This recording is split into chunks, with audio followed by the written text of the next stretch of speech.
Travel is really something I wanted to do from a very young age, but pressures of being married, supporting a family, etc., never really had the opportunity.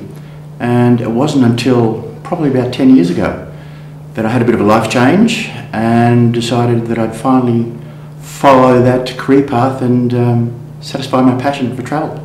So you travelled a lot from that? Travelled a lot in between that time, and that just really spurred me along to get involved in the travel industry. Where did you go? In my travels, did a lot of America, Canada, done a lot of Asia, certainly Europe, which is always a popular destination for Australians. Still looking forward to doing places like South Africa and parts of South America,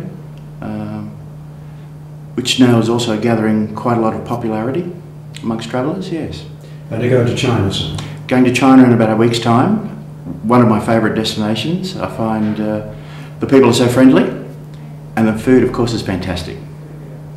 I guess the best way to describe travel managers is it's more like a cooperative of people, where we have a head office based in Sydney, and that head office then supplies us with all the support and backup and administration that we need, as well as holding all the relevant licenses that we need to conduct business in the travel industry. And how do you conduct it? Well, we're all essentially mobile travel agents.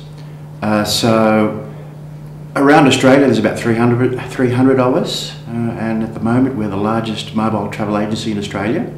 What that really means is that we can meet people at any time, any place that suits them, especially people that have extremely busy lifestyles.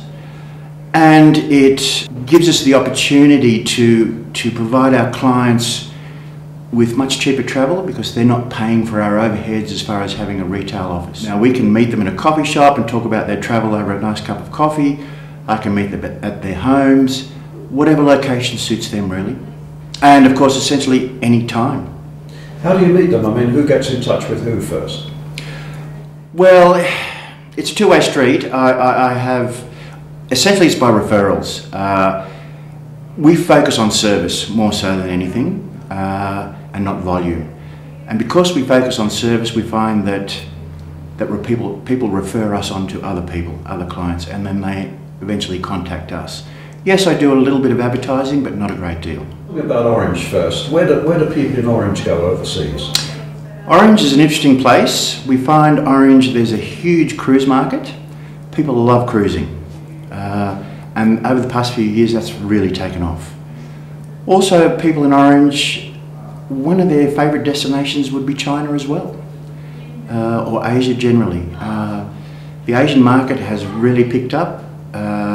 Places like Vietnam that are now offering river cruising in Vietnam and Laos and Cambodia, those sorts of areas, extremely popular. Yeah. What about Southern Asia, like Borneo or Sarawak?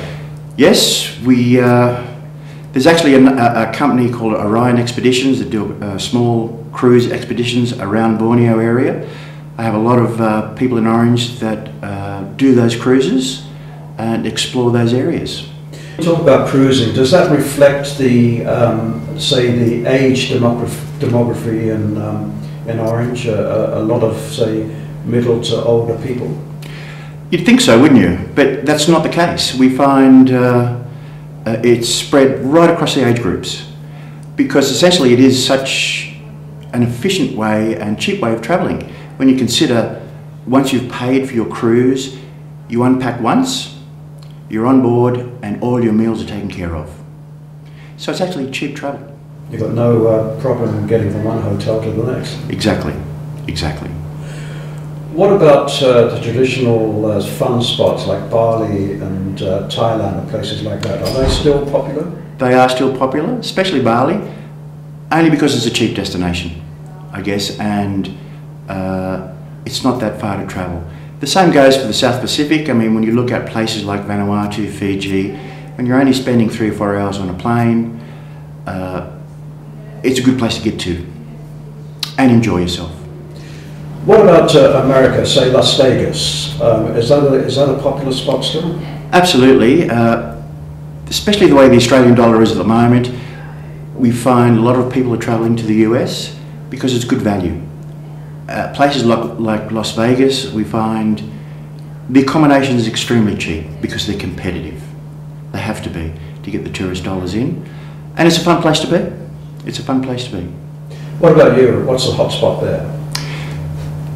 We find Europe mainly, people are going more on escorted tours, and they're kind of doing the whole Europe tour on a bus, you know, over a 3 to 4 week period.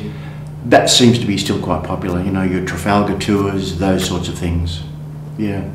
Do you find Barcelona to be a place that people are particularly interested in, or is it off the track really?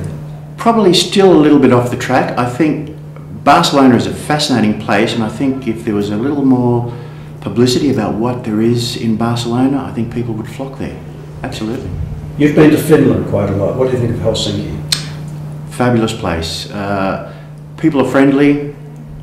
The food was interesting, and the weather can be challenging, but summers are beautiful. Yes, absolutely. Would you sort of encourage people in Orange and Australians generally to start getting off the track a bit and going to places like Barcelona, to Helsinki and places like that? Absolutely. I think that's what makes travel exciting, getting to those slightly unknown places. And I mean, Scandinavia, for example, is one of those things you don't hear a lot about in the media these days, unfortunately. Places like Iceland is another good example. Fantastic location, just a little bit off the beaten track. Then you go to places like South America, for example. Once again, a lot of great trekking opportunities there, but just not that well known at the moment. Do you think Australians are travelling as much as they used to, or is there any sort of feeling that, okay, we've done it and we stay home now? No, look, I think travel is up, definitely. Especially the way the Australian dollar is, it's just good value. It's just good value, which is a shame for our local industry, of course, but yeah, people are travelling more so than ever.